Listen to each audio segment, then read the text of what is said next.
Dans la série de vidéos sur la dérivation, nous allons voir dans ce petit clip ce qu'est la fonction dérivée et essayer d'en calculer une.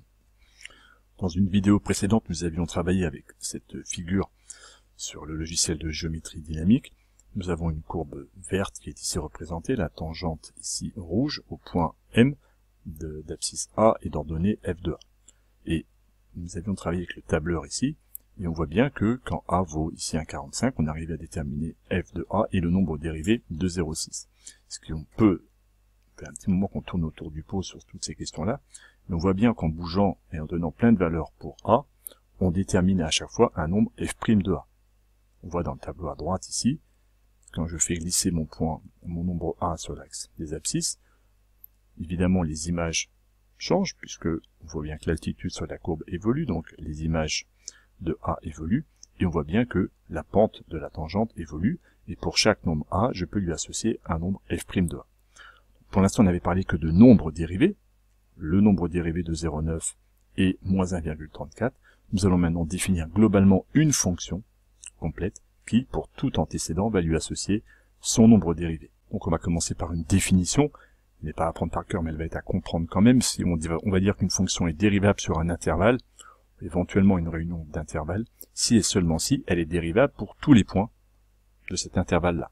C'est-à-dire que si en chaque point, je peux calculer le taux d'accroissement, et si ce taux d'accroissement a bien une limite. Si une fonction f est dérivable sur un intervalle i, alors on va appeler la fonction dérivée de f, et on va la noter f', attention petit prime, qui va être définie sur cet intervalle i, la fonction qui a tout antécédent a lui associe son nombre dérivé f' de a. Pour pouvoir mettre en application ce qu'on vient de voir, on va faire une petite application en calculant une dérivée, et on me demande de déterminer si la fonction f, définie sur r par f de x est égal à 3x carré, est dérivable. Donc première question, est-elle dérivable sur r?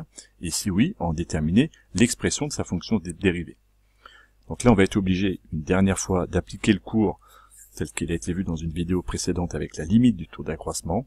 Rassurez-vous, c'est la dernière fois que nous le ferons. Dans les vidéos suivantes, nous allons mettre en place des stratégies qui seront beaucoup plus efficaces. On a f de x qui est égal à 3x carré, c'est mon énoncé. Donc, on peut en déduire que f de a, si je prends a comme antécédent, c'est 3 fois a carré. Pour l'instant, on n'a pas fait grand-chose.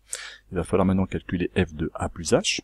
C'est pas bien méchant, c'est un tout petit peu technique, mais à peine. f de a plus h est égal à 3 fois. Je remplace x par a plus h. C'est une identité remarquable. Et on obtient à la fin 3a carré plus 6ah plus 3h carré. Ce calcul fait un petit peu peur avec des a et des h. Rassurez-vous, tout va se simplifier. On l'a déjà fait une fois en début pour une vidéo précédente. Je peux calculer en 2 étapes mon taux d'accroissement pour alléger le calcul final. Je calcule f de a plus h moins f de a, donc la deuxième expression moins la première, et mes a carrés vont se supprimer. Il me restera f de a plus h moins f de a, uniquement 6ah plus 3h carré.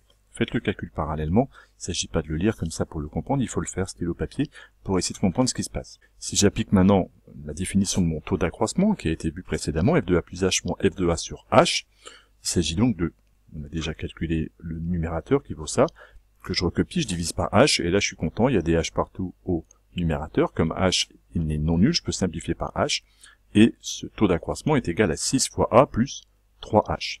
Une fonction est dérivable si cette expression-là existe quand h tend vers 0. Alors on est très content d'avoir cette expression-là, puisque 6a plus 3h, quand h devient extrêmement proche de 0, quasiment nul, cette expression-là va tendre vers 6 fois a. Le nombre 3h va devenir ridicule, de plus en plus faible, infiniment petit, et il ne va plus me rester que 6 fois a. Donc on peut le rédiger comme ça, quand le nombre h tend vers 0, f de a plus h moins f de a sur h tend vers 6 fois a. Ce nombre-là existe bien, quand je rentre un nombre a, 6 fois a va toujours exister, il n'y a donc pas de problème, on va rencontrer aucun conflit. On peut donc maintenant conclure que ma fonction f est bien dérivable sur r, puisque 6 fois a existe pour tous les nombres a, et que du coup, f' de, si je rentre x comme antécédent, est égal à 6 fois x. On a déterminé la dérivée de la fonction f de x est égal à 3x carré. La dérivée de cette fonction est f' de x est égal à 6x.